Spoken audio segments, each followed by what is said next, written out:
fateful year of 1939, the stage was set for a conflict that would reshape the course of history.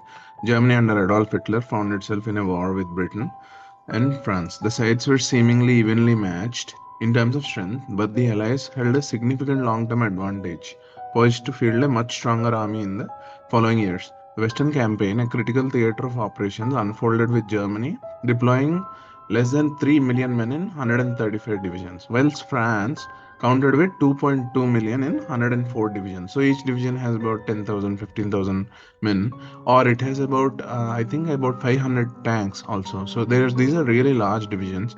The British Expeditionary Force, consisting of half million soldiers, supported the Allies.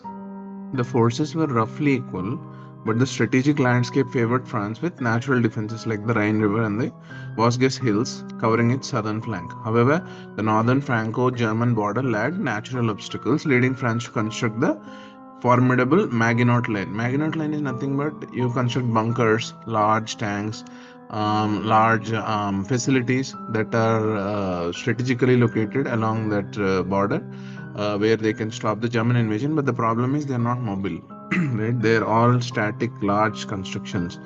So, as we learn later, it was not really effective. But the defensive structure was potent, but it wasn't invincible. So France dispersed many tanks among the infantry because that's the old way of thinking that tanks itself don't work. But Panzer divisions in the German army proved otherwise. That you can fight in war very effectively with just tanks, going ahead as independent units by themselves without infantry, because the old way of thinking was that they are very clunky and they don't work properly, and so they need infantry. Infantry is nothing but people like the soldiers, right? And mobile infantry is on jeeps. So the German plan unfolded as they invaded the Low Countries, drawing Allied forces into Belgium. Because Germany attacked Belgium, they were drawn there. The Ardennes became the focal point, where the 7th Panzer Division under General Erwin Rommel spearheaded the German advance to the Ardennes. Their audacious and rapid maneuvering surprised the Allies, emphasizing the effectiveness of mobile divisions in unconventional terrains. So instead of going to the Maginot Line, which was the static defenses, they went through the Ardennes. So the Allies had to send all their armies to defend the central Belgium. The pivotal moment came with the Germany's airborne assault with the Fallschirmjäger divisions, which are the Air Force divisions that captured sections of Dutch and Belgian lines. And they do like terror bombing. That's their main. The Fallschirmjäger divisions are mainly known for terror bombing, meaning they bombard the opponent areas with lot of bombs. The forces were deployed to assist Belgium, including the 2nd Infantry Division, and additional troops were sent to aid the Netherlands from France because that's where the attack was happening. By May 15, 1940, the Germans, linking up their airborne troops in Belgium, pushed the Belgian army to retreat. Simultaneously, in the north, they advanced, linking up paratroopers holding part of Dutch line. So they are both attacking the Belgian and the Dutch lines. The Netherlands succumbed to a German ultimatum that the threat of terror bombing loomed. Right, they could send their air force divisions to carpet bomb Netherlands. The German blitzkrieg continued, overrunning Luxembourg and breaching the prepared French defensive lines on the south. And massive aerial bombardment preceded the German breakthrough. So these aircrafts bombarded the French defensive divisions, and it really helped the Germans get the breakthrough, catching the French off guard. German tank commanders, including those from the 1st Armored Division, saw the vulnerability of French western flank and took risks and advanced without waiting for infantry support. They were already going ahead and they were far along, and they were already not having much supplies which the infantry was carrying for them. But in spite of that, under General under the 1st Armored Division, the 7th Division just kept on moving without waiting for the infantry, and the Allies, surprised by the German breakthrough, began redeploying forces, ordering troops in Belgium to fall back and cover both the Paris and the Channel coast. Right, so the Germans were emboldened now, and they were proceeding along to the Channel coast to occupy the coastal cities. That was the main. The 7th Panzer Division and the 10th Panzer Division were large tank divisions that were proceeding, and they were taking bold decisions. They were quick, the Panzer tank divisions, than the French tanks. and they proceeded along to the coast. And however, the German tank commanders, including those from the underestimated the speed, right? The French underestimated, and they had time to prepare the defensive positions on the Oise River. However, German tank commanders from the 7th Panzer Division ignored orders to slow down, advanced faster than expected. The Allies, realizing the gravity of the situation, redeployed forces, but the Germans breached the defensive lines, continued their advance at a slowed pace because they awaited the supplies. The supplies still didn't make it through. As Allies completed the withdrawal in Belgium, they deployed troops to cover the Paris direction. Limited counterattacks ensued, with the 4th Infantry Division and the 1st Armoured Division making attempts, but they got decimated. It took heavy casualties and huge bombings and huge tanks, and German tanks were quick for them, and so they took the Infantry Division, the Armoured Division, 4th Infantry Division, 1st Armoured Division, took a big hit and reached the channel. A counter-attack at Arras ensured limited success was achieved, and the Germans turning north captured channel ports, threatening to outflank the Allies from both sides, from the Netherlands side and from the Belgian side. So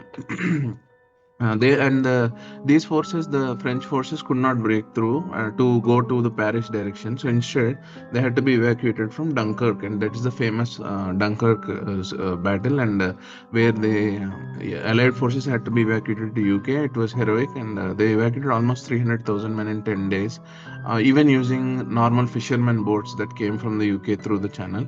Evacuation became the Allied strategy as they faced German attempts to cut off their forces. The Belgian army, unable to resist alone, surrendered. The Germans encircled part of French forces, including the 4th Infantry Divisions, but others reached the sea and proceeded with evacuation. The Germans pulled back, prepared for the second attack, because they witnessed the 300,000 Allied soldiers, but no equipment. Equipment was all lost. They went back to UK. With the evacuation complete, Germans outnumbered the French. They hold the positions on the Somme and the Ain rivers north of Paris. The French faced German bridgeheads that weakened their defense. So Germans laid bridges on these rivers to proceed further down to Paris. The French, opting not to pull back to the next river line around Paris, aimed to use the defensive advantage of the northern rivers to inflict casualties. The German offensive was relentless. Breakthroughs occurred with the German tanks, including the 7th Panzer Division reaching Seine. Seine is in Paris. Though French forces, including the elements of 4th Infantry Division, destroyed bridges, the German tanks maneuvered toward the sea, cutting off part of the Allied forces. Germany established bridgeheads on these rivers and launched a coordinated attack. The French plan initially worked as they fell back in an organized manner, but German tanks, including 7th Panzer Division, broke through. The French troops west of Paris, including elements of 4th Infantry Division, were encircled and destroyed. The French command, fearing encirclement, ordered a withdrawal south to make a stand on the Loire River. Loire River is south of France, abandoning the defense of Paris. The withdrawal, however, disrupted the cohesion, allowing German tanks, including elements of 7th Panzer Division, to break through into the French rear. Germans sought to cut off and destroy as much as possible of the retreating French forces, with the most of the French army moving on foot. German tanks, including elements of 7th Panzer Division, outmaneuvered them, pushed them deep into the French rear. The Germans, overwhelming the French from various directions, attempted to encircle and destroy them. Meanwhile, a large portion of intact French forces behind the Maginot Line posed a threat to the German forces. So the 1st Armored Division aimed to destroy them, attacking from multiple directions. French reached the Loire River, attempted to make a stand, but crossings were not covered.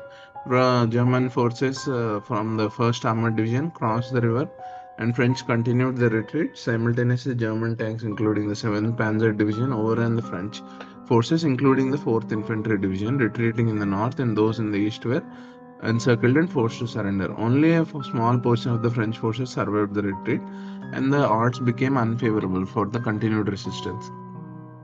Despite successfully resisting Italy's attempt to cross the Alps from the south to the French, they were unable to withstand the German onslaught. So mainly the divisional dynamics. The divisions are like 10,000, 15,000 men with 500 to 600 tanks, are very large. And what took about 4 years in First World War, the same amount of areas were won by these mobile tanks, because of their adaptability and their swiftness through blitzkrieg, achieved even within 4 or 5 days, sometimes the same amount of area. So the 7th Panzer Division, led by General Erwin Rommel, spearheaded the German advance through the Ardennes instead of going through the Maginot Line. They were audacious and rapid maneuvering, emphasized the effectiveness of mobile divisions in unconventional terrains. The German assault saw the use of Fallschirmjäger divisions capturing key positions in Belgium and Netherlands. These paratroopers showed resilience until the ground forces came and resupplied their stocks and also aided them in capturing these Belgian and Netherlands cities. The Channel Coast and Dunkirk evacuation. The British Expeditionary Force, including the 1st Armoured Division, played a significant role in the defense near the Channel Coast. The success of the evacuation highlighted the coordination, including elements of 7th Panzer Divisions, in the face of the adversity. German tank divisions showcased effectiveness of rapid maneuvering. Lack of centralized command in the French forces, including the 1st Armored Division, hindered their ability to counter this blitzkrieg from these tank divisions. And their over reliance on the Magnet Line caused the French a lot of defeats, entered the German maneuverability. The French and British decision to disperse tanks among infantry divisions reduced the effectiveness of armored units. A more centralized armored force, including the 1st Armored Division, might have countered the German blitzkrieg more effectively. Both the French and British lacked substantial strategic reserves, including elements of 4th Infantry Division and 1st Armored Division, limited in their ability to respond dynamically to the rapidly changing battlefield. They could not predict the German intentions, leading to misjudgments in deployment and response. The rapid German advance posed logistical challenges. Better coordination for mobile defense, including elements of 1st Armored Division, could have mitigated. The Allies missed an opportunity to cut off German forces during the German advance, especially when they were boldly moving ahead without infantry support around the Ardennes. A more coordinated counterattack, including the elements of 7th Panzer Division, might have challenged them and changed the dynamics. With the evacuation of Dunkirk a success, it highlighted the lack of a coherent Allied strategy. The hard order by Hitler allowed for a large scale evacuation, showcasing potential German strategic missteps. Decentralized command structures suffered from decentralized command structures. Effective coordination was not there. A more centralized agile system could have responded more rapidly to the fluid nature of battle.